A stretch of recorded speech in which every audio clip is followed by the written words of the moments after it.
what are some of the things that you're doing right now that like make you happy, you find joy in outside of, your norm of just like say just being a professional athlete? Yeah, as I'm in this phase of contemplating what I want my future to look like, it's a lot of creating, a lot of music being made. It's all fun. It's all the process that I want to be in. Yeah. Gotten out in nature a lot of hiking. And I'm realizing that now and like growing and having confidence in myself to where it's like, I've always had this like fear and anxiety of, oh, well, I'm just this football player that's trying to do rap and trying to do music, you know what I'm saying? And, because people will have jokes and shit, but it's like, I really care about this. And I actually invest time and effort into everything that I do. But it's a journey worth going on, and I can see it starting to shift for me. So ink therapy, it's a form of therapy, but it's in tattooing. Well, getting tattooed, it could be a therapeutic release because you're present, you're sitting there, you have to endure this in order to get to where you want to be. Watching these episodes, you'll just get a sense of vulnerability. It'll be a series of conversations with people from different walks of life, being 1,000% vulnerable.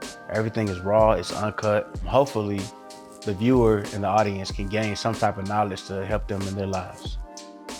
I'm Callie. A lot of people know me as Ink by Callie, and this is Ink Therapy. What's up, everybody? It's the new season of Ink Therapy. I'm happy to have one of my close friends, my brothers, right here with me today. Y'all know him, Darren Waller. Know the vibes. But yeah, we about to get into it. We ain't gonna waste no time. We ain't new to this. We true to this, so we're gonna keep it easy. But the tattoo we getting right here, Darren, surrender.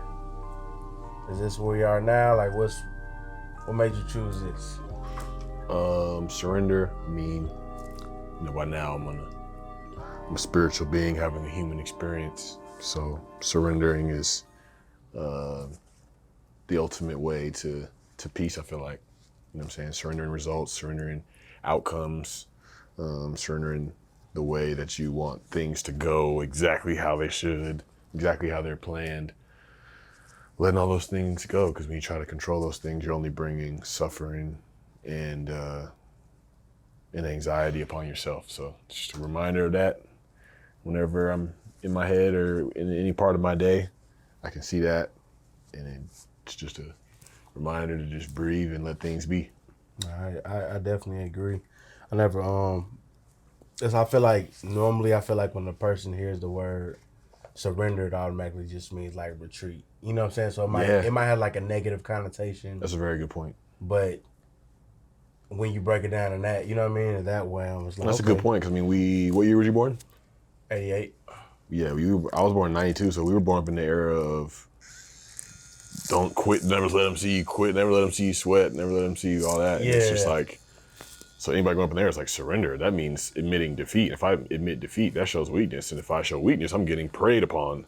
And it's like, okay, like in a certain area of your life, certain time, that mindset served you, but as opposed to, peace and joy and things like that being the ultimate goal, the ultimate thing you're seeking after in your life, that mindset doesn't serve you anymore. So it's time to unlearn certain things, and that's what that all ties into it. But yeah, it's a great point. Yeah. So what I know, like I said, we're in the new chapter of your life right now. So what are some of the things that you're doing right now that like make you happy, you find joy in, outside of, your norm of just like say just being a professional athlete? As I'm in this phase of, contemplating what I want my future to look like, it's a lot of creating, a lot of music being made. I recorded an album during the season in New York last year, and thought it was done, thought it was complete, and then I get home to Vegas and record new stuff, and I'm like, wait, this is my new favorite stuff now. And then we had that shout out to J-Rod. We had J-Rod in Vegas and record stuff with him. That was incredible. And so now it's like, so much stuff now. It's like, I don't even know how I want my album to flow anymore. I changed the name of the title that I wanted, but it's all fun. It's all the process that I want to be in. Gotten out in nature a lot of hiking. Have you always been into being in nature, or that's been something like that you kind of picked up like in a new chapter of your life, like through like sobriety and stuff? Well, you got to be exposed to nature first. Being in Georgia, it's just tree. Like you can go and have like some great trails and stuff like that, and there's outdoors. There's, some dope stuff in Georgia, but it's moving out to Vegas is a whole different level because there's like real deal mountains, real deal hikes, like, and then nearby are national parks and things of that nature. So, yeah, being out there is what really lit me up to nature, and I've become a much more open and receptive person of new things as my life goes on. So when the opportunity was presented, being out there and just being in awe of creation is it's an amazing feeling. That's dope. Right now, just based off places you've been, as far as like, I don't know, just like where it's just like, oh man, this is breathtaking. Like, what's one spot you've been to that always like it's just right there in your head? Zion National Park was the first. I went there 2 years ago. It's about 3 hours from Vegas in southern Utah. And just the size of the rocks and the park, and you're just driving by all these things, and it's like, it's humbling, like your cousin said at the taco shop, like seeing things like that, seeing how small you are in the grand scheme of things and in nature. It's like, it's a humbling thing because, we think we're so important and our lives mean so much on day to day. And I mean, they do.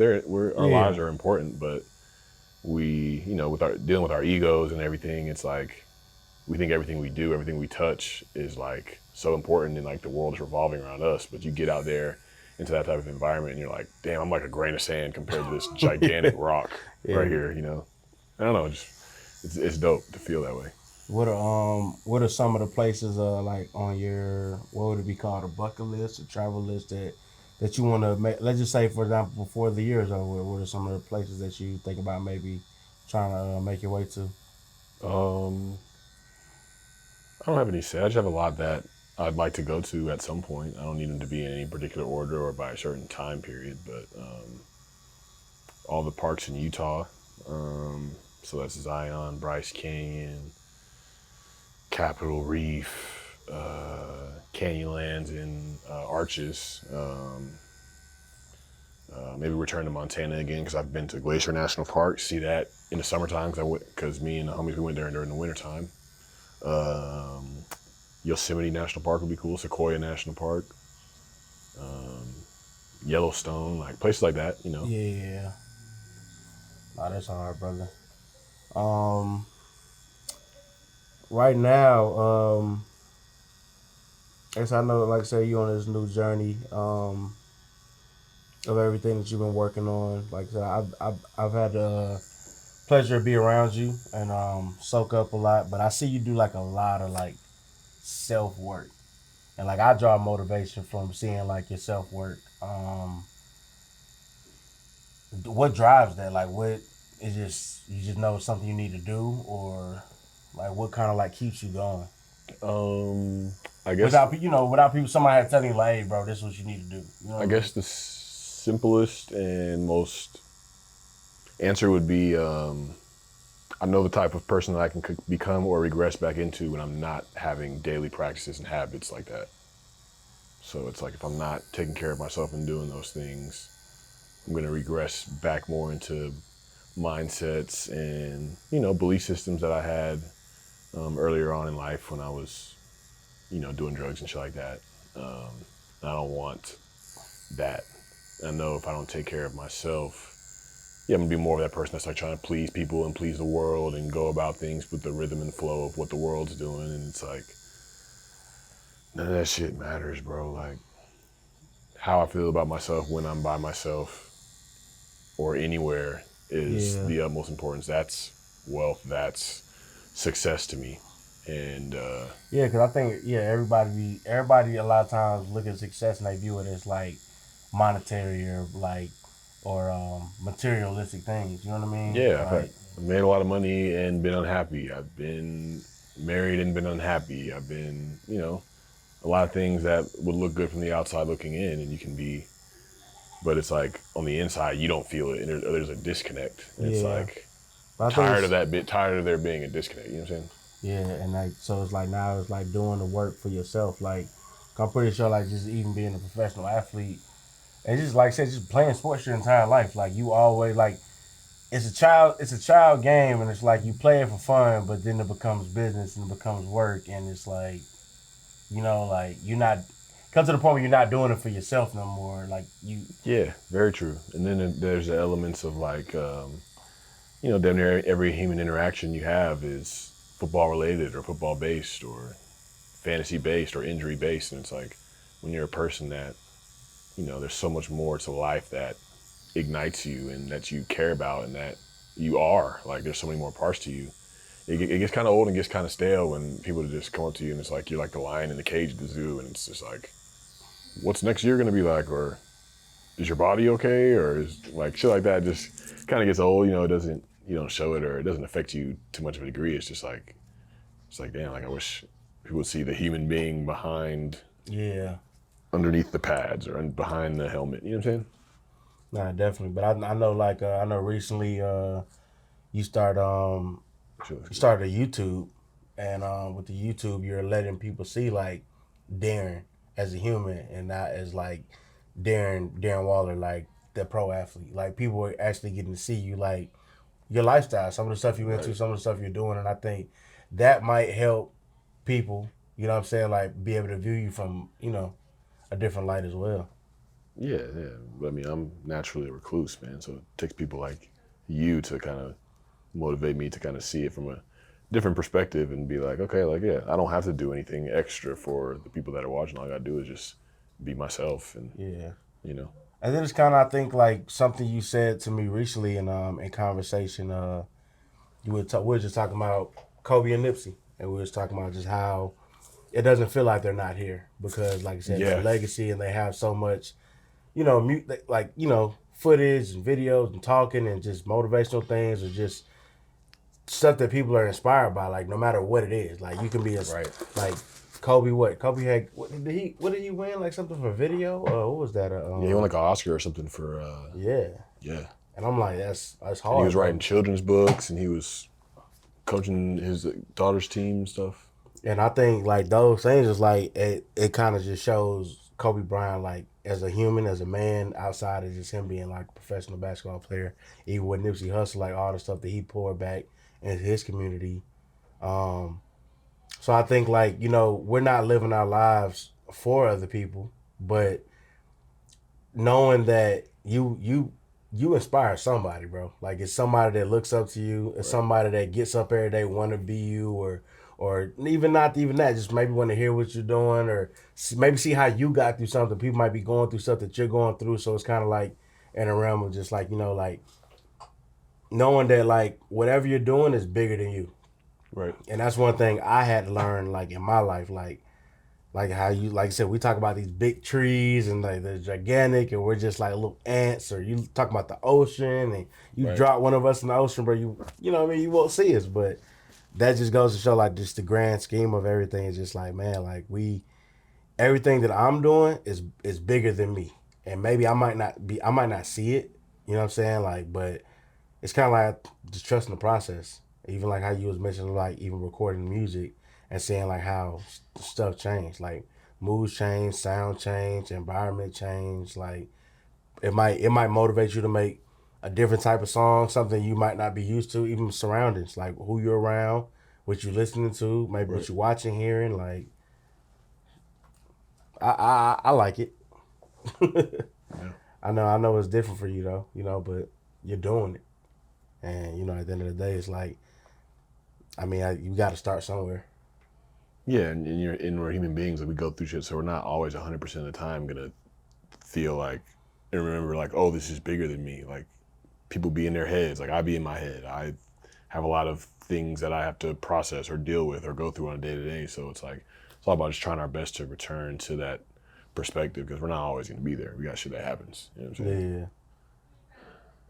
Yeah, that makes sense. Um, what I was about to ask you, man.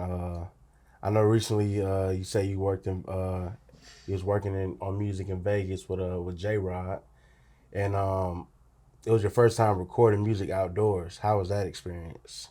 It was amazing, bro. Just Versus being, like being like going like booking a session, going to a studio, but like being in the comfort of your home, just literally just walking outside, like great view. Like, how was that experience? Yeah, it was the most fun I've ever had. It's like, talk about accessing the childlike joy is like the ultimate mission in life. And that was one of those moments, man. And great music came from it that people are gonna hear and can, relate to, vibe to, all the above. And but yeah, just special moments like that, you know what I'm saying? Yeah. Like those are the things that you're gonna remember more than whatever money or streams or whatever comes from music, whatever contracts. It's like it's the moments with people and that you can look back on and be like, yeah, that shit was dope. Like I was living my life in that moment. You know what I'm Yeah. saying? It was a quote or something you mentioned for like Rick Rubin. He said something. It was something about music, and do you know what I'm talking Oh about? yeah. It's like what you create should be a reflection or like a snapshot of the moment that you shared with those people in that moment. And I feel like that's exactly what we did in those few days we were there. We recorded what 6, 7 songs at least, and In it like made 3 days. four more beats on top of that. Me and J-Rod did, and then J-Rod was making more beats on top of that. Like it was just, but yeah, those, And none of it was forced. Like I guess I was able to actually all, be man. around and see it. So it's like At hey all. man, we need to do this right now. It was like everything was just like organic. Everything just flowed. Just open the laptop, have conversations, pull sounds up, and then let the magic happen from there, man. How long have you been doing music? Or I've been doing music since I got drafted into the NFL, which was 2015. I didn't let people know I was making music for at least a year and a half, possibly 2 years, because I didn't know what the fuck I was doing. And so were you like a bit like maybe in your head about what people think?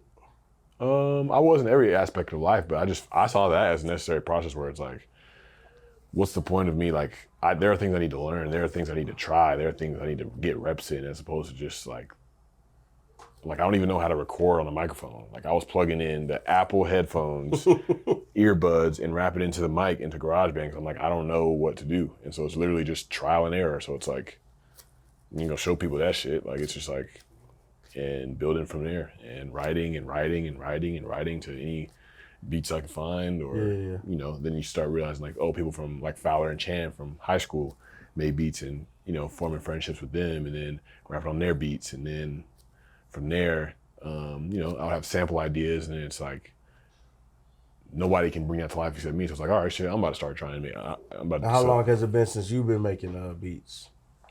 About 6 years. Started like October 2018 when I got reinstated to the league. I was in the practice squad in Baltimore. I was living at my aunt's house, and every night before I go to sleep, started. There was a song called "Somehow, Some Way" off of I had a project called Wall Street back in that came out in like 2019, but that was the first beat that I made, and then I was just kind of off from there. Yeah, that's hard. I mean, I think like you said, I heard you say getting reps, and I'm thinking like, let's just say for example like football, like pretty sure the first time you played football, you probably weren't just like the best on the field. Like you had a lot of learning to do. But I think that's the beauty of it. It's like knowing that like this is something that I can do, and I can constantly grow and I can constantly get better at it. And like I said, like you're not doing it for views, you're not doing it for streams, you're not doing it for, but you're doing it because you actually enjoy it. And I think I don't know. To me, I think that's one of the most like dope and organic things of it. It's like you're doing this stuff for you. Like you're telling your story, you're going through some things, you're expressing like your feelings, and you're basically painting a picture. You know what I'm saying? Like you're painting the canvas, but you're doing it in like on a different medium. And that medium, you know what I'm saying, is like on Pro Tools or however you do it. I know you recently I saw you got a piano, man. Like how you liking that?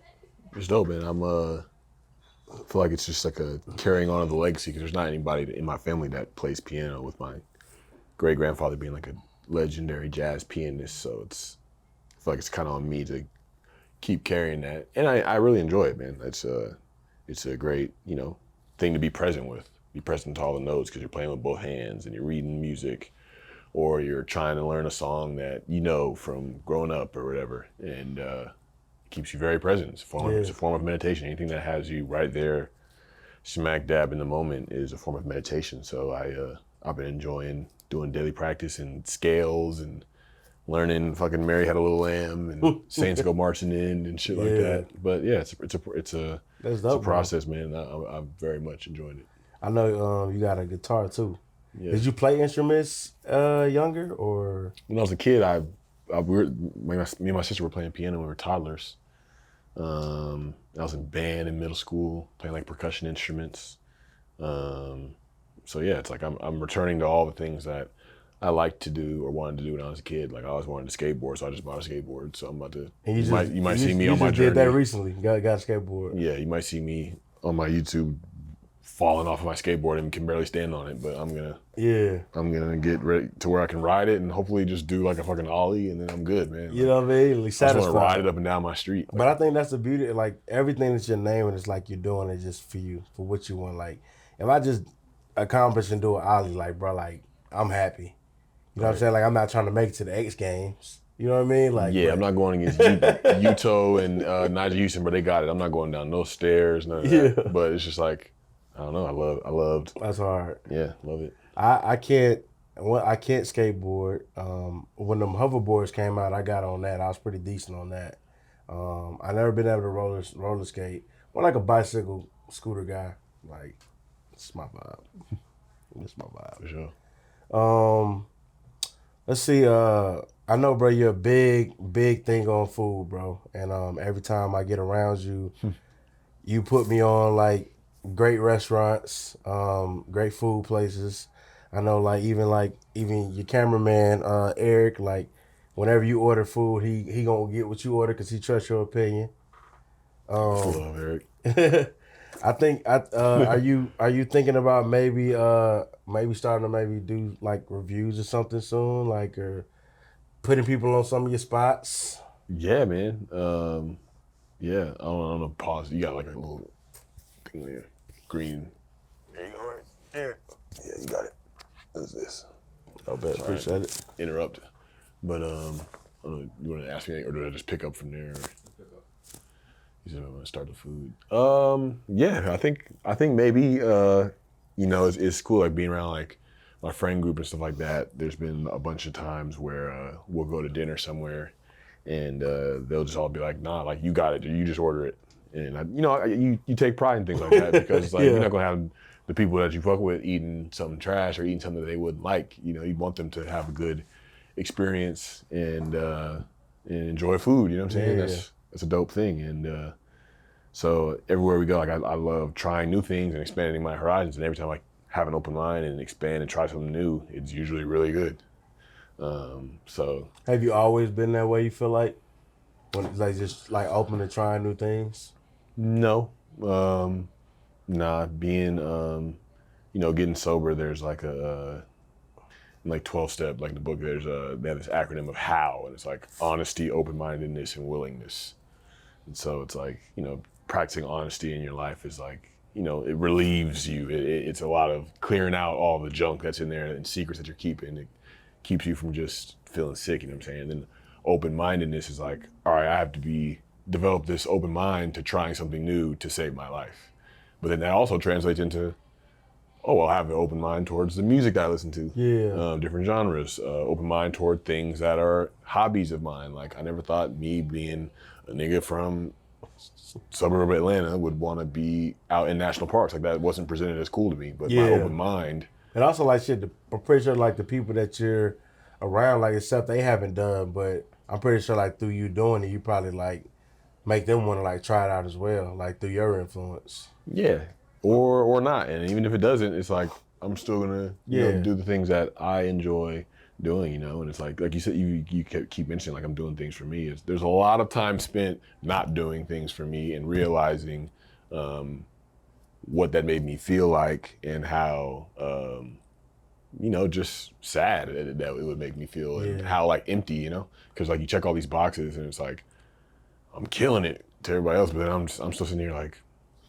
Yeah, from the outside looking in, like the people looking, they think that like, oh, this and the third. But I know I've been like, now I'm not gonna say victim, but I've been the person. I'm not gonna say I'm a victim, but I've been the person like my whole life where I always like look out for everybody else. I'm always taking care of everybody else.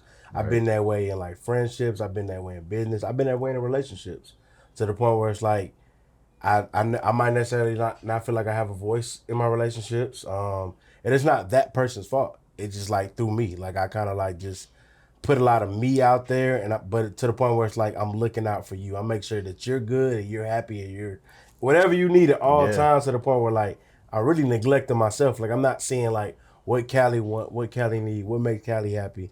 And it's like you might be trying to do that, or you might even ask me like what makes me happy, and I probably can't even tell you because I haven't took the time to like learn myself. You don't know your own wants and needs. Yeah, I've learned that a lot these past few months, diving deep on stuff. And it's I'm learning that everything that you have that you are like, why do I do that? Or why am I like this? It's like it's tied to something from your childhood more often than not. Like something that you did, and your body, your nervous system keeps that information and says, okay, I'm gonna do this because this keeps me safe. This makes me make sure everybody else is okay, it keeps me safe, because if I do what I want to do and other people disapprove of me, then I don't feel safe. So it's like it's really deep stuff, and like going back into childhood, there's like a lot of the same things for me, like romantic relationships, even relationships with friends, people, work. It's like I do my dance and make sure you're good, and if you're good, then I'm good, which is like a breeding ground for resentment, to where it's like, because as soon as you're an imperfect person, as soon as you do something that's not perfect, and they may disapprove of it or whatever their reaction may be, then you resent them for having that reaction because you needed the positive reaction from them, and it's just like this whole thing, So I'm working through the same shit, brother. I'm no better than you or anybody else. You know what I'm saying? I mean, but that's, I think that, like I said, like I know one thing I used to always hear Kobe talk about. Kobe always just talk about the process, and like younger me hearing Kobe say that, it's like just hearing him say words. Just like if your parents tell you stuff growing up, like you just hear the words, and then one day those words start to register and mean something. Right. But I'm like, man, it is about the process. Because like even like let's say for example I do a tattoo. If people can see the stencil of a tattoo, and like if you don't do tattoos and you see a very detailed stencil, and a person comes in to do the tattoo, you probably looking at it like, bro, what?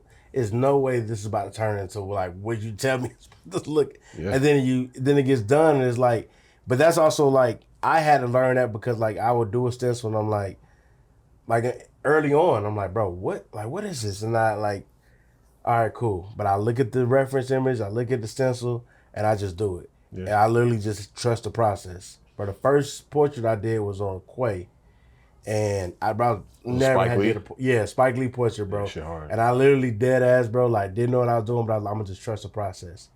And literally like once I got done, I was like, wow. Like, okay. And it felt great. It felt great, but it was like I didn't know what to do because the stencil just seemed so complicated. And I'm pretty sure like if you apply that same thing to like a lot of things in like our everyday lives, like you might do something and I might like, man, like your playbook, bro. I've seen your playbook before, bro. It just looks fucking crazy. And like to try to retain all that, right. Like that's a lot. Like, but it's like, I think like I said, it's like you said earlier, like putting your reps in. So like if you put your reps in, if you can put your reps in this, you can put your reps in that. Like, the sky is the limit. You know, like I've always been a person myself, where I don't feel like it's nothing that I can't do. Right. I'm realizing that now, and like growing and having confidence in myself to where it's like, I've always had this like fear and anxiety of, oh, well, I'm just this football player that's trying to do rap and trying to do music. You know what I'm saying? And, because people will have jokes and shit, but it's like, I really care about this. And I actually invest time and effort into everything that I do. And with that, it's like, in football, I've gone from a place where there wasn't a single person on this earth that was even thinking that I would ever have a career again, let alone do what I've done since, being reinstated and given an opportunity. So it's like, I have that life experience. I can carry that with me to whatever I do. Yeah. I know that it wasn't none magic, bro. It was just work, my nigga. I saw you working. That's what I was about to say, bro. I saw you like, I ran into him at the gym one day, y'all. Bro, I walked in the gym. I seen Wall. I'm like, what up, bro? He's on the row machine. I have to tell y'all the story. He's on the row machine, bro. There's already a puddle there already, starting. I go do an hour cycling class, or maybe 45 minutes, somewhere along the lines of that. Come back out, Wall's still on the row machine. I'm talking about a puddle under him. Like, all right, bro, I'll see you later. He's like, all right, he's still on the row machine. No telling how long he was on the row machine. But basically, like, I saw you put the work in, bro. Like, and I can only say this once incident about the row machine, but I saw you supply that. Then when I saw like the little documentary, and talking about it with Steve Smith, and just hearing, I'm like, okay, wow, like, I see what you went through. It. Even your dad said on there, you know, a lot of times people don't get like a chance at the NFL, period. But you got a second chance in the NFL, but more importantly, you got a second chance at life. Right. And it's like, you know, like that's something like you said you can hold on to for forever. But the crazy thing is a lot of people don't make it. You know what I mean? A lot of people don't get a second chance. You know what I mean? And so that's why I say like your story is so like valuable, it's so important.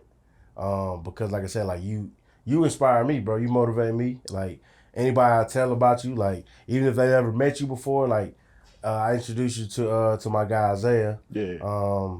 Play Leon for Snowfall. But first thing Isaiah said, like, bro, I feel like I already know you.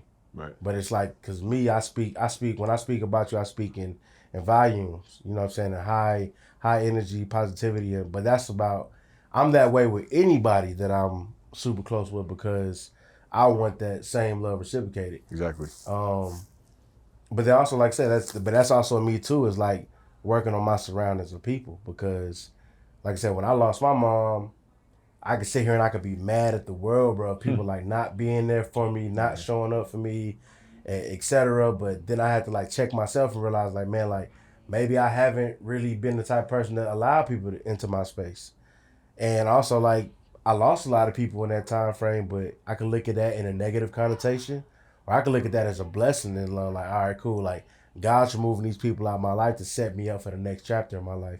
And he going to bring some new people in that might, even people that might have already been there, but guess what? They might hug you a little tighter. They might look out for you a little bit more. You know what I mean? Like, and then, like, I appreciate that. And so, like, that's some of the stuff that I've been going through in my journey, like, even for me starting to do, like, ink therapy sessions. Because, like, even we were talking about earlier about being tough and the word surrender. And I sit here and I think about the word therapy. Like in a black community, a lot of times, like you hear the word therapy, it's like, you okay? You all right? Like, you know what I mean? People will look at it in a negative way. Right. People that are struggling themselves that probably need therapy are telling you, what's wrong with you that you need therapy. Like which is a whole other discussion. I was talking to one of my homegirls the other day, and she told me that she texted one of her close friends that always shows up for her, like, yo, I appreciate you for everything you're doing. I really value you, this and third. And her friend response back was like, everything okay with you? Like, I guess, but I'm like, that doesn't say nothing about you, but that just says something about them. Like, they're not used to receiving that, you know what I'm saying, those type of things. Right. Or somebody being vulnerable. Or a lot of people just like, they may not express gratitude or thanks until something's about to be taken from them, or something is taken from them, a life or something like it's taken. Then you're like, oh, let me count my thanks, let me give my roses, as opposed to it being just a daily habit and a daily practice. Yeah, just like expressing love, you know, positivity, good vibes. One of the things that I think I've held on to is knowing that. How do I word it? Well, I can simplify it. Knowing that we always think it's more time. Right. I think that's a simple way I can do it. We always think it's more time. So it's like, and that could be in anything. Like, so it could be in a job opportunity. It could be in a relationship. It could be in a business. It could be just, all right, like, I wish I spent more time with so-and-so. We always, a lot of times, wait till stuff like you said is bad. A lot of times people don't pray. People don't talk to God until stuff fucked up. Foxhole prayers. You know what I mean? Like, but I had to get to this. I was one of them people. So was I. I had to get to the point where, like, about when I make it to my destination, thank you, God. When I wake up in the morning, thank you, God, for waking me up. You know what I mean? Like, and just to like living in gratitude, bro. Like, I could sit here and I could be a miserable ass person and be mad at life, bro. But I'm like, bro, like, for what? Like, what do I get out of it? I don't get nothing out of it, but it just makes things worse. Well, it does provide a sense of comfort for people because I've been one of those people where, you know, like peace and joy seem so foreign from a life in a period of things being so dark. Like you get so comfortable in your shit, you just sit in it. In so the dark space. Yeah. So it's like that's why it's like you can say like people are like, you know, like be miserable, but for what? And it's like, but it's like if you build that habit, you build that neural pathway of always finding misery and things like that's your comfort zone. So when it comes time to be grateful for something, it's like I don't even know what this is, bro. This feels completely foreign to me. And so it's like I can kind of have some sympathy for those people, and that's why it's so difficult to get out of it because you literally have to rewire your brain to look at things from a perspective of like you're saying and to be able to find the gratitude because then that changes your whole life because things can happen to you that suck, but you can see it as this is part of a process. I mean, I know exactly what the process looks like, but there's something positive that I'm going to gain from having gone through this painful experience. Yeah. But training your brain to see things that way is extremely difficult. No, I didn't get there overnight. Like I'm like this space of even me saying that, like this is new. Right. You know, within like the past year or two that I've kind of gotten to that space because I would get, like I said, bothered. Or like I said, I wouldn't. Pretty sure you hear people come up to you all the time and they might say, oh, they're so proud of you or this and the third and blah, blah, blah. And it's like, you probably think like, yeah, but you probably hard on yourself. You probably think you ain't really done much. Right. Like, I know I'm that way. And like I said, I know like all that stuff that you accomplished and done. And it's like learning how to like pat yourself on the back. You know what I mean? Like, right. Like, you know what, bro? You did a good job. Like, talking to yourself. Do you talk to yourself? Yeah. It's important. Like, if you don't talk to yourself, the world is talking to you. Like, or your circumstances are talking to you, or your emotions are dictating the story. You know what I'm saying? Or your mind's dictating the story. So you have to be able to start talking to yourself. It's been a hell of a fucking journey to learn how to treat myself with kindness and respect and talk to myself with aspiration. And like when I feel triggered or, you know, my nervous system gets out of whack, just like being that calming, soothing presence that my inner child needed because it didn't have it. You know what I'm saying? So, yeah, it's imperative, bro. It's imperative. And it feels cheesy at first and it could feel cheesy for years. It's felt cheesy for damn near a decade, bro. Yeah. You know what I'm saying? But after time, you break through because it's like, you got to be there for yourself, bro. Like, people are going to be there for you a lot of the times, and you can lean on in a lot of circumstances, but there are going to be some times where certain things happen, and you got to be there for yourself, first and foremost, until you can share that with somebody else and allow them to be there for you. Yeah. But, yeah, bro, it's a journey worth going on, and I can see it starting to shift for me. Yeah, no, I agree, bro. Like, I had to learn how to start showing up for myself. I also had to learn to start letting people in. Right. You know what I'm saying? Because like I said, it could be a natural thing as a defense thing to protect myself. Right. Like, you know what I'm saying? When it comes to asking for help, when it comes to even being vulnerable and just expressing certain things, like I might just not do it just because, but in reality, like if I check myself why I'm not doing it, it's because I'm protecting myself from anything possibly being able to happen. Even I know I've done it in relationships as well. I see you have a new phone. Yeah. A light phone. Talk to me. Yeah. Talk dirty. Yeah, big light phone, man. Light phone. If you see this, holler at me. So, how long has it been since you had a light phone? Like, I don't know nothing about the phone for real, man. Like, I'm pretty sure people don't need to, like, what look how, it's like an iPod. Shit, that boy K-Dot know. But, yeah, man, it's like a little bar of soap, man. I've had the phone for a little over 2 months. All you do is call and text on it. You can upload music to it like an iPod, and podcasts as well. But my Spotify automatically links up to my Tesla, and if I'm at home, I'll just play it like on my laptop or something. But it's, you never realize how distracted you are until you have something like this, or until you turn your phone off for 24 hours and you start itching like a fiend for your phone. Because how many people watching or listening, like, you sitting there and you think your phone buzzes, but it's not. I felt even wearing an Apple Watch That's I feel you. like my wrist like buzz and it's nothing there. That's your mind. Like I need, and there's no difference from that between a nigga like me when I was doing pills and I was addicted to pills. Like my body being like, I need pills. Like you're like, I need that jolt from a notification.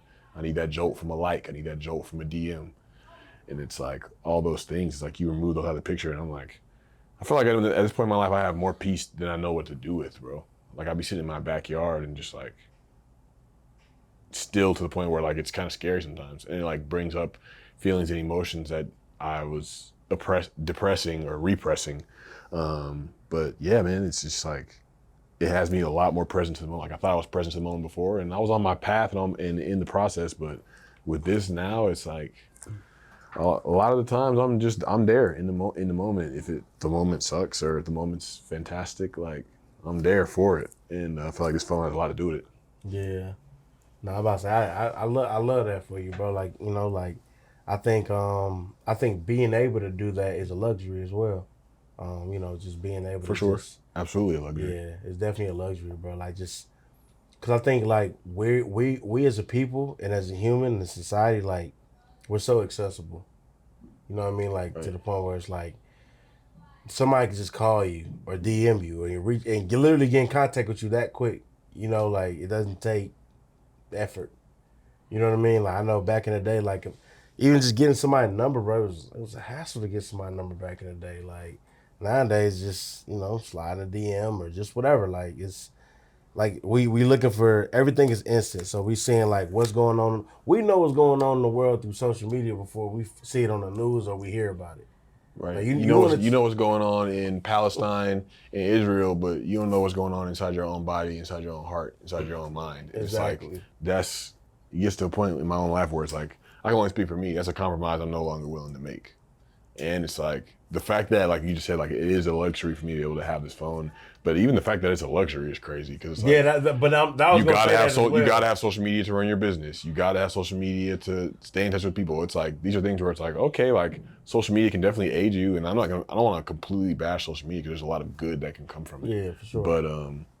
But like saying you have to have social media to run a business, it's like saying you have to be on social media to stay connected to people. Nah, you could hit them up and be like, hey, let's go for a walk, or hey, let's, you know what I'm saying? Like, and things like that. So it's like, nah, bro, like I'm not really going for that and realizing like it's okay for me to step away from that. I'm also in a stage where I've worked hard and I've done a lot of things to where it's like I have the luxury, like you said, if I don't have to be or feel that need to be on social media or feel the need to be in the know. Like I have zero FOMO, and it's an amazing feeling. Yeah, I know. Like we get around you and we be like, "Oh, you heard about this?" We're like, I'll be the last person to know. I'll be the last person to know everything. Are you tapped into the Drake Kendrick Lamar beef at all? That is one thing. That is one thing I will get on Safari for on my laptop. You feel like it's good for hip hop culture? Like, I think it's dope, man, because it's like the two of the dudes that are at the top. You know, it's like J. Cole's getting the short end of the stick, bro. But take the diss track off his last project. That shit was fucking unbelievable. I'm still listening to it. I guess I may be the only person that's listening to it, but J. Cole's amazing. Man. Yeah, J. Cole's amazing. Somebody gotta give him his flowers. That would be me. Y'all can kill me, but yeah, Drake. I think the Drake and Kendrick stuff is dope. They're going at each other's neck, and it's like okay, but it's like it's cool to see the top two going at it, and I don't think either one has dropped a dud. So I don't know, man. It's just like beats are hard. Like the producers that's making them beats are going nuts. I don't know, man. It's cool. I just hope it, stays within rap. It doesn't turn into like music. Somebody getting hurt or whatnot. But yeah, I'll be tapped in, bro. Because Drake and Kendrick, them niggas just legends. Yeah, two juggernauts, bro. Yeah, like, undeniable. Who I know, like I've been around you in settings, but I know you listen to like a lot of like lo-fi music, jazz. Like, oh yeah. What's some of the stuff like playing on Darren Waller's like iPod? Man, bro. If you had to name an artist or just, it's so spread out, bro. It's not even really dominated by one artist. Bro, it's a lot of like meditation music and spiritual music lately. Yeah. So stuff with literally no words. There's this song.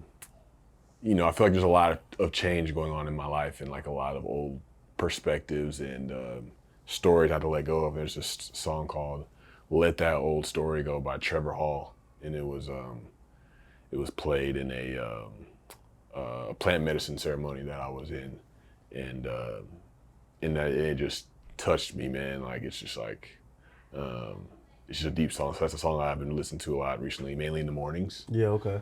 As I get my day started. There's this song called "Grow" by the artist's name is Face Soul. So it's FACESOUL combined together. Incredible song. Just like deep songs, like, you know what I'm saying? But I'm also, you know, I'm by no means gang affiliated, but Kendrick's Not Like Us makes me want to crip walk, or makes me think I can, you know what I'm saying? Like, so I'm all over the place, bro. Yeah. But I think the beauty in that, bro, is just like you're able to sit back and just be a fan. You know what I'm saying? And just enjoy it and not have to be all cameras or everything pointed at you. You know what I mean? Like you could just sit back and just be a human, bro. And I'm pretty sure like I know we had a conversation and you were just talking about how, you know, for Darren Waller and the Ravens, and then once things popped off in Vegas where you realized you couldn't really go outside like that anymore. Like you realized. Yeah, and it's even still now. It's like, you know, even like over the last couple seasons, it shows you how things can be in your head, right? It's like the last couple seasons, like I've had like injuries and stuff, but you know, it can be so easy to forget. Like when I have been on the field, the production's always been the same. Like it ain't been no drop off. And it's like it's like, oh, people like forgot about it. Like I went to Waffle House this morning and the waitress over there like, you're from the Giants? And I'm like, you know, it's probably cool to them to be like, well, I would never expect to see somebody, you know, that's played like a decade in the NFL and people know I'm like in Waffle House here, but I'm like, I'm also just a regular dude, and I'm just trying to get this sausage, egg, and cheese hash brown bowl, add my onions and a double waffle. What did you order from Waffle House? Sausage, egg, and cheese hash brown bowl, add onions with a double waffle. Okay, we're going to call that the and black coffee. I don't really drink coffee like that, but I realized I never had a Waffle House coffee before, so. How was it? It was cool. It was cool. And you don't put nothing in your coffee? Nah. Let me taste it straight up, raw. Pause. Nah, that's dope, man. But yeah, like, so what's some of the things upcoming, like, that, you know, that we can expect to see from you, or even if we won't see it from you, what's some of the things that, you know, that you're looking forward to, like, just in this new chapter of your life? Yeah, just continuing to release new music. Just the joy of that, sharing it with the world. I have a song coming out May 24th. It's called Who Knew? Her Perspective. And something that I'll explain as time goes along, but it's you know, a song that is, you know, just from real life experiences and with a creative angle on it and a creative lens. But more music, you know, flooding the YouTube with stuff and with content, and, you know, just showing the authentic me. A lot of speaking, sharing my story, mental health advocacy, recovery advocacy. Yeah, man, traveling, bro. I'm going to see national parks. Shoot, I want to go to India. I want to go to, you know, just have these spiritual journeys, man. Continue to just find out, you know, who Darren Waller is, because, you know, things could change in my life here pretty soon. Yeah, bro, we just here to live life, man. I think that's a beautiful thing. Like I said, we always think we got more time, bro. So the fact that you're taking all this time right now and putting you in the forefront, and knowing that that's okay for you to be in the forefront, like as far as like your happiness, like what stimulates you, what makes you happy, like the childhood joy, like being able to do that, like I think it's a beautiful thing. Like I said, I'm happy to hear it. I'm happy to see it. I'm happy to be a part of it, and you know what I'm saying, I'm happy you came here today, and what's up? Boy, always, man. Love you, bro. Always, bro. Love you too.